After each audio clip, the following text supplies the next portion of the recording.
Well, thank you, Ben, and ladies and gentlemen. The 21st century has been the century of technological evolution.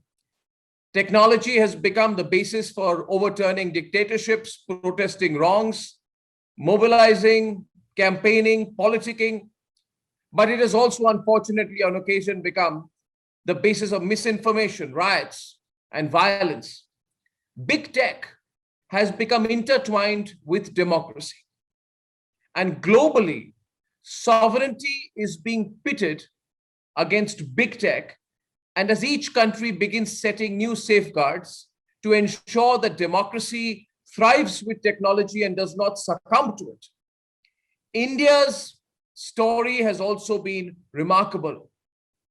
India's Union Minister for Law and Justice, Communications, Electronics, and Information Technology, one of the senior most politicians in the ruling coalition, is leading from the front. He has been very, very agile in his approach.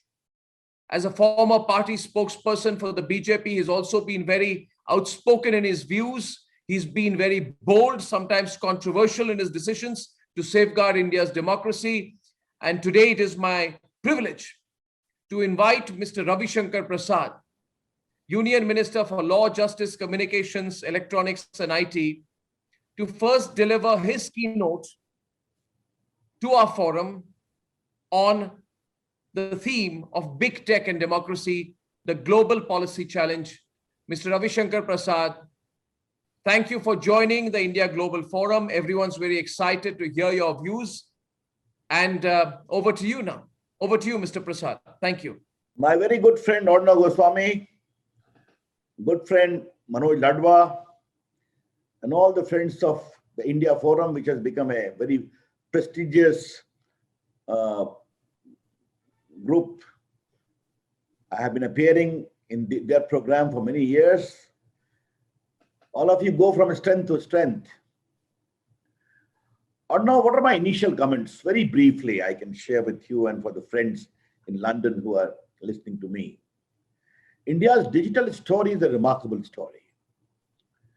I remember when our leader, Prime Minister Narendra Modi, was contesting to win the office of Prime Minister as the leader of the NDA and the BJP in 2014, he gave a vision.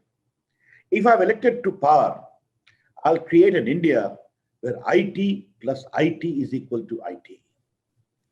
He explained that IT, India's talent, plus IT, information technology, is equal to IT, India tomorrow. That's the vision he gave. And I'm very happy to tell you that we launched the Digital India movement on the 1st of July 2015, 6 years down the line. What have been the achievement? I would like to briefly recount, and also other issues which surely you are going to ask. To my friends, Arnab, you need to know that India population 1.3 billion, India home to 1.29 billion Aadhaar card, digital identity to supplement the physical identity, backed by a law with due regard to privacy. India is home to 1.18 billion phones, out of which 100 million plus are mobile phones. India is home to 750 million smartphones, moving computers. And India is nearly 750 million internet connections. That is the profile of India. How Digital India has worked on the ground. And I would like to briefly share with you when I outline Digital India in very simple words. Digital India means a program to empower ordinary Indians with the power of technology, bridge the digital divide, and most important, bring in digital inclusion for the poor, for the underprivileged.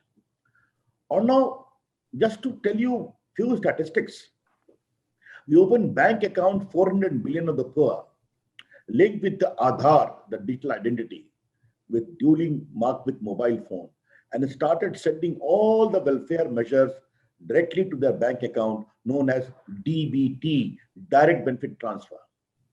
We transferred close to just to tell you, to 27 billion US dollars. And you know how much we have saved or no?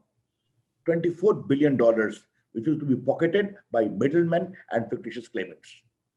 India has one of the cheapest internet in the world. India has given a big movement to digital payment movement. Today it is e-visa, or 1,000 mandis, markets are linked with the e-national agriculture portal, e-education, e-health. During COVID, I don't know, you'll be happy to know that the entire country, no train movement, no rail movement, plane movement, no highway movement. It is my three departments, communication, IT, and your postal department, which helped the country grow together by having work from home, etc. in a big way. 90% IT operations continued uninterrupted. India has one of the biggest startup movement in the world, or no, I'm happy to tell you. India has 50,000 startups, the third biggest in the world. And there were only 4 unicorns earlier. That means a company having 1 billion turnover. Now there are 51 unicorns in India.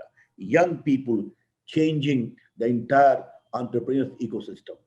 India has electronic manufacturing, just 2 mobile factory in 2014. Now India has 260 mobile factory. All the biggest mobile manufacturers have come to India. And the rise in FDI, this year we received $26 billion FDI in computer, hardware, etc., etc. Therefore, from digital delivery of services to digital skilling to digital empowerment, to my friends who are listening to me, I was very keen that Digital India must become a mass movement. Nearly 400,000 common service centers, CSC, are situated in hinterland of India, giving digital delivery of services. Apart from education, to making your passport, to taking care of your land records, I have also used them for pre-litigation advice to poor people. And 900,000 harassed mother-in-law or a wage earner having a problem, or someone having a problem, have been given legal advice by assigned lawyers to this whole platform. Therefore, I can only say India has made a mark in terms of digital inclusion, the shining symbol of Digital India, apart from delivery, empowerment, skilling, manufacturing, etc. I'm very happy to also share with you, India has become one of the biggest country to host all these social media platforms. Or now, WhatsApp users in India are 530 million. YouTube users are 448 millions. Facebook users 410 million. Instagram users 210 million. And Twitter users nearly 18 million. They're welcome to do business in India. They have empowered ordinary people of the country. They ask questions. They ask questions from Arnab Goswami, you. They ask questions from me. At times they are very rabid. But India, being a democracy, allows complete freedom to ask questions. And let me categorically say on this platform that they can criticize Ravi Shankar Prasad. They can criticize my Prime Minister. Full freedom. They can ask any questions. But we were and these big tech companies are having big business in India. I have no problem. Make money in India, earn money in India. But there was one issue, or no, I would like to flag to you. The issue was not of use of social media. The issue was one of abuse and misuse of social media. What should I do when a harassed mother used to come to me? The ex-boyfriend of her daughter is making all their intimate photographs viral. What should I do when a lady complains that my morphed image is being recirculated? What should I do when a journalist or a businessman, I am being harassed, defamed on groundless basis? And what should I do when messaging on WhatsApp was being circulated and recirculated to inflame passion for terrorism, for riot, etc. These were the issues which we had to address. And therefore, the issue is not of use of social media. The issue is one of abuse and misuse of social media. They can criticize, most welcome, India is a democracy. But this issue had to be addressed because ultimately, Arnav, as a minister of India, I'm also accountable to the people of India. That's very important. And there were 2 Supreme Court judgments asking us to take action. Now even judges are being told, you know that. There is a question of checking out some person.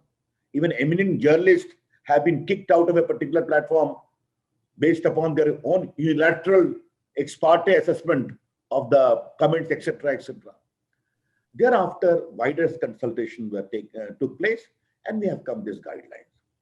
What these guidelines say, very simply, Arnav, if you are a significant social media intermediary, namely you are having a user base of 5 million plus, you must set up in India a grievance redressal officer based in India whom people can approach in the event they have a complaint to make.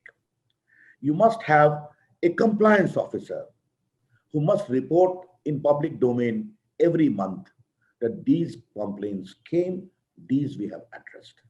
And you must have a nodal person with whom the law enforcement agencies can contact. Arnav, in the course of implementing these guidelines, which have become operational with effect from 26th of May after expiry of 3 months grace period, I have noticed one thing, and this I would like to share, and I would like to have your questions also. Some of them say we are bound by American laws. Okay? That raises a larger question. You operate in India. You make good money in India. You have good ad revenue in India. But you will take the position that I will only be governed by laws of America. If a harassed woman has to complain, they will say, go to America. This is plainly not acceptable. You are free to do your business in India, but you have to be accountable to India's constitution and India's laws. And all of these digital platforms operate digitally, welcome. They have a global reach, welcome. But you have to have a harmonious relationship between the autonomy of these digital platforms and the obligation of an independent sovereign nation like India, governed by the constitution, or any other nation of the world, which is a democracy. Therefore, this is the real challenge which I will unfold. I am very clear about it. Let me conclude. Repeat, we appreciate social media. They have empowered people. They have enabled them to ask questions. They have made the governing people accountable. At times they come with fake news, etc. We need to address them. But the larger issue is, which law governs you? To whom are you accountable? And if democracy has to go or no, accountability is important. Arnav Goswami asks questions daily. People look towards every evening to see your questions, and that you have been an extraordinary kind of a symbol in the country of asking questions. Therefore, if questions are asked, they're applicable to all. Accountability is important. Therefore, digital sovereignty, democracy, dissent, the ability to ask questions, and for social media also to be accountable. This is the larger debate when you talk of big tech and democracy. Those are my very initial comments. Well, wonderful meeting you again. Well, thank you, Mr. Prasad. Thank you. You have put it across wonderfully. And by the way, congratulations on the 6th anniversary of Digital India. Thank you. I think through the time that you have been holding this very important portfolio, we've seen all those strides. And you've shared many numbers people are aware of. And the number of users in India has transformed manyfold in the last, should I say, 7 years almost of the Modi government. And that's one of the biggest achievements of the Modi government, and the whole world looks at India for that reason. So many, many congratulations on that. Thank you. Mr. Prasad, you have also raised many issues, which in a way I would say, and the audiences would appreciate that these are very critical, because Mr. Ravi Shankar Prasad is both India's Minister for Law and Justice, as well as Communications, Electronic and IT. And whether we like it or not, there has been a sort of enmeshing or a hybrid nature of these two ministries of late. I'm sure sometimes I want to ask you whether you are putting out a statement as law minister or as IT minister. And I think most of the tech giants would also want to know that. Mr. Prasad, see, some of the issues you raised in your opening remarks are actually global issues. And this is the challenge globally. You have common shared values: democracy, right to information, right to campaign, right to protest, right to report on the one side. But then there are also new issues which are coming up of national interest, sovereignty, the phrase which you used, our digital sovereignty. We cannot be sovereign unless we are digitally sovereign as well. So big tech, Mr. Prasad, has permeated nations across the globe. The issues you are raising as a minister today are dealt with by governments across the globe. And the biggest issue is that a handful of big tech platforms have a lot of concentrated power and ability to influence audiences. When they hold that remarkable ability, you expect them to be compliant on their own. But on the other hand, whenever convenient, they say, well, we are only intermediaries. We are only technology platforms. We are not the content creators. But as technology evolves, reaches more people, has a growing impact across nations, what does it mean at a larger level for safeguarding democracy? No, that's a very good question. And let me elaborate it. I'm so happy you have asked me this question at the very outset. These tech companies, I must acknowledge, have contributed in the expansion of digital footprint globally. They've empowered people globally.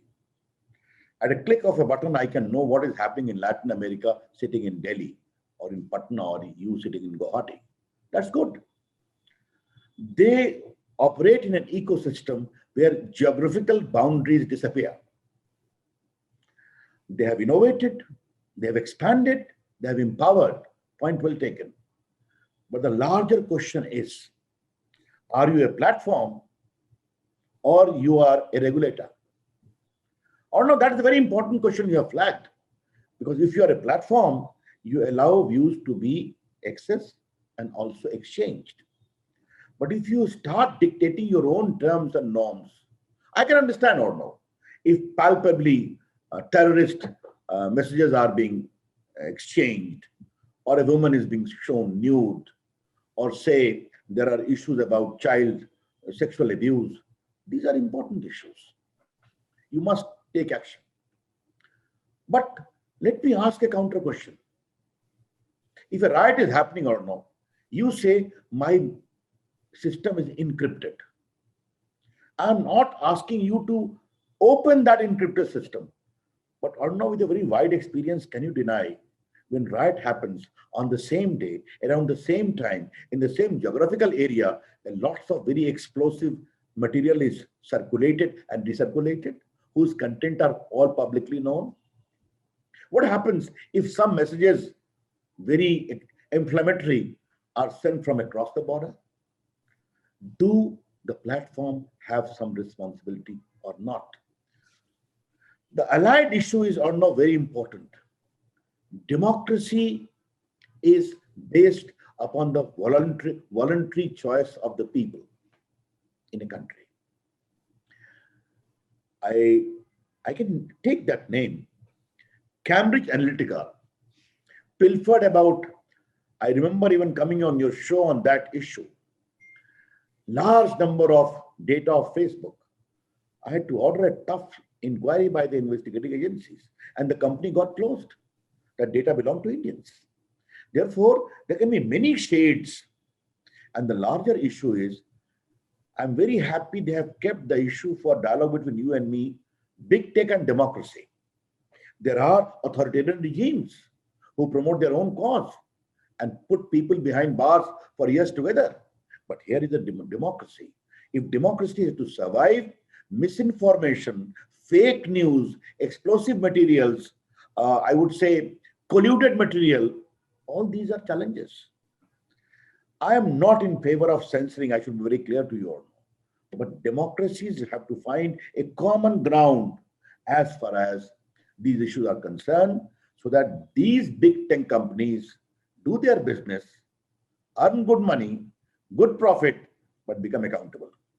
And this can only happen if they learn to follow the laws of the land, namely the country in which they operate. The question, and you have put the laws of the land out there under your newly notified Information Technology Intermediary Guidelines and Digital Media Ethics Code 2021, both technologically and legally. But Mr. Prasad, the argument of democracy is used against you. Those who are content digital players say that there is no need. In fact, they say that as per the rules of the free market, we must be allowed to operate freely. They say that the technology sector has to be treated differently from, for example, non-technology sectors in which you need greater democracy, greater freedom. And we must be ready for a little bit of collateral damage, because the pros are too many and the cons are too few. Depends on whether you look at the glass as half full or half empty.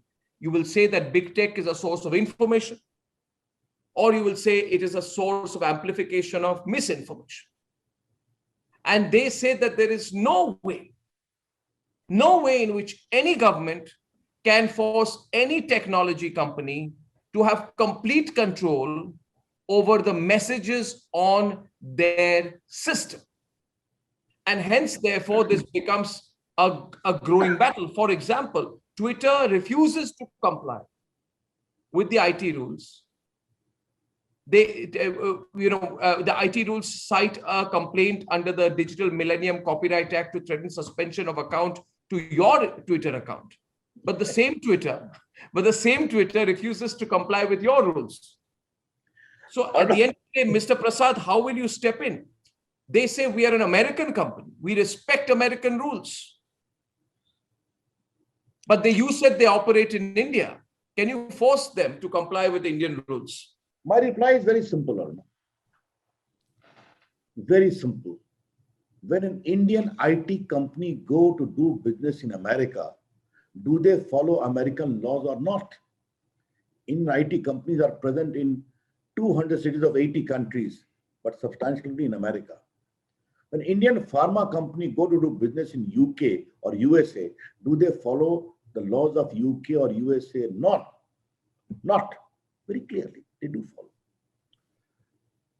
Now, tech companies cannot arrogate to themselves that I will only be bound by the laws of America, though I will earn money from India and show in my shareholders that I have 400 million plus our subscribers in India. That is the first question. The second question is, I do take your point or no, that technology displaces. As technology creates new conditions. But since you are talking about the rights of the big tech companies, what about the rights of the victims of abuse? That question is important.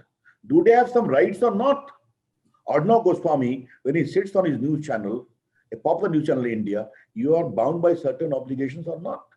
Though you are watched globally, there is media council, there your in-house system is there. There is press council for the print media. Globally in America or England, there is joint appeal by many leaders. The larger issue is that there has to be a harmonious balance. That is very important.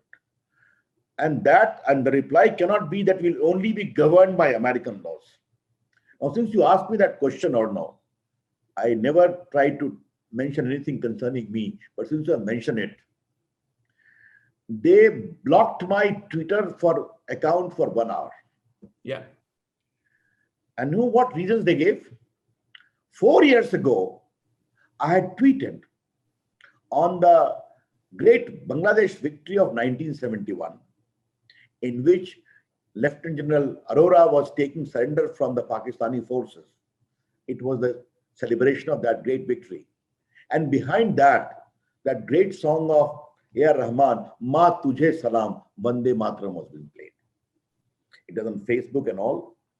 After 4 years, suddenly they say, we had some complaint. And the complainant made a public statement in Economic Times. Sorry, we had no concern. Let them have the copyright of that. What is this? I always say, if you are going to invoke the Millennium Digital Copyright of America, you have to be also cognizant of the copyright rules of India. That is the point. Because tweet was made in India. You cannot say my whole stand will be regulated by an ex parte assessment of a US law. That is the point, or no? Again, I don't want to... You think Twitter targeted you selectively?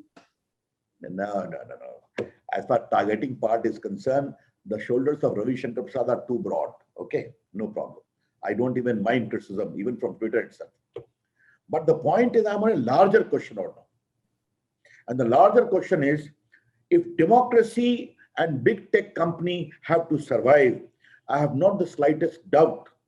Globally, all the companies, be it countries, be it USA, be it UK, be it South Africa, be it France, be it European Union, or are Australia grappling with this issue, democracies. True. And the issue is, how do you synergize your digital operations globally with the digital sovereignty of respective nations? And for a happy blending of the role of big tech and democracy, a solution has to be found. Mr. Prasad, we've seen a trend where Article 19(1)(a), freedom of expression, speech, is used very liberally to defend any provocation, instigation, misinformation on social media and high-tech platforms.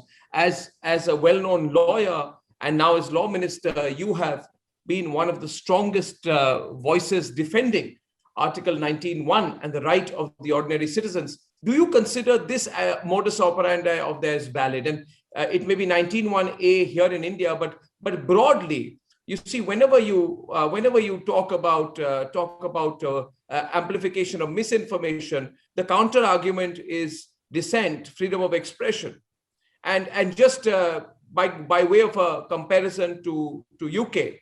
Last December, we saw that in UK, they were proposing laws whereby platforms like Facebook and Twitter were liable to face fines up to 10% of their turnover if they fail to remove and limit the spread of illegal content, such as what you mentioned, child sexual abuse or terrorist material. India has similar laws. We are not doing, in fact, we are not even thinking of something as strong as is being thought about in the United Kingdom. So why is it then that the narrative in India is that dissent is in danger? Oh no, that is unfortunate. But those who raise this issue have got the right to raise this issue. Or no, do you know something very interesting? In India, we are having a very peculiar problem. The biggest campaigner of right to information have become the biggest campaigner of right to privacy. Those who wanted what I write in my files to be known, or what do you decide as an editor of your Republic channel to be known to them, have become the biggest campaigner of right to privacy. That is good luck to them. 19(1), freedom of speech and expression. Granted, allowed, respected by the Constitution. 19(2) is also there. A reasonable restriction can be put in pursuit of sovereignty, integrity of India, security of India, and also defamation, etc. Or now let me ask a very simple question.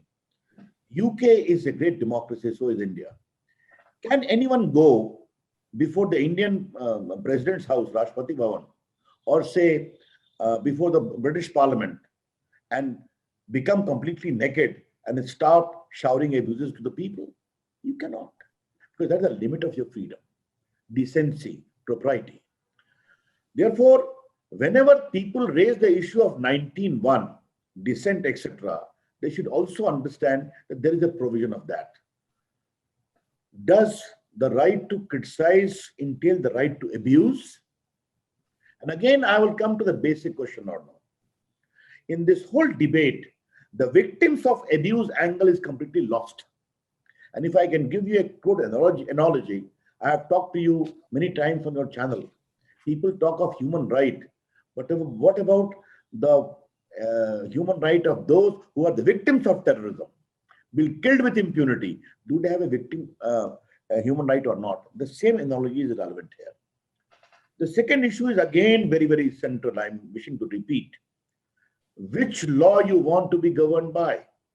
You may have seen a G20 meeting.